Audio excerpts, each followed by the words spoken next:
Почитувани, се наоѓаме пред влезот на поранешна свилара од Велес, погони во кој е регистрирана Electra Solution.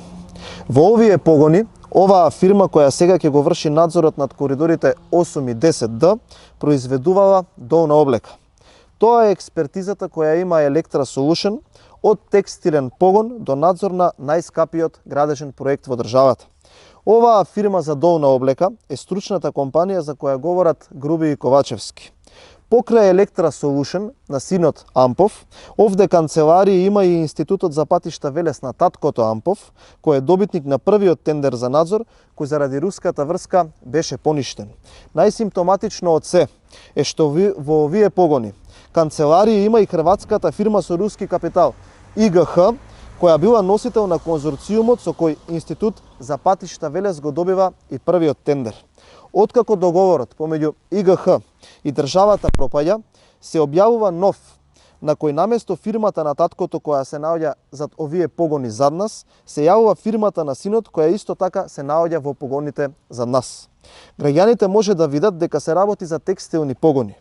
И така оваа фирма, Electra Solution, со искуство во производство на долна облека, како што самите тврдат, била контактирана од големи странски фирми за да учествуваат заедно на тендерот вреден 22 милиони евра за надзор.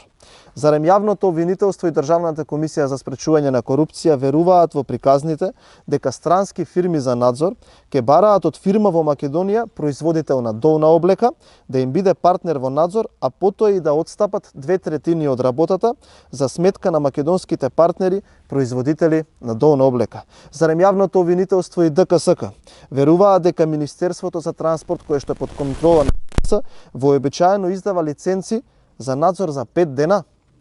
Зарем некој во јавното обвинителство и ДКСК мисли дека фирма за производство на долна облека која добива лиценца за надзор за 5 дена може да биде постручна од фирми кои со години работат во областа?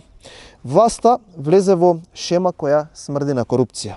Со изборот на надзорот ризикуваат да ја посрамотат Македонија и да го оштетат буџетот. Јавното обвинителство и Државната комисија за спречување на корупција да не мислат уште многу, туку да реагираат веднаш, иако тоа требаше да го сторат пред 2 недели.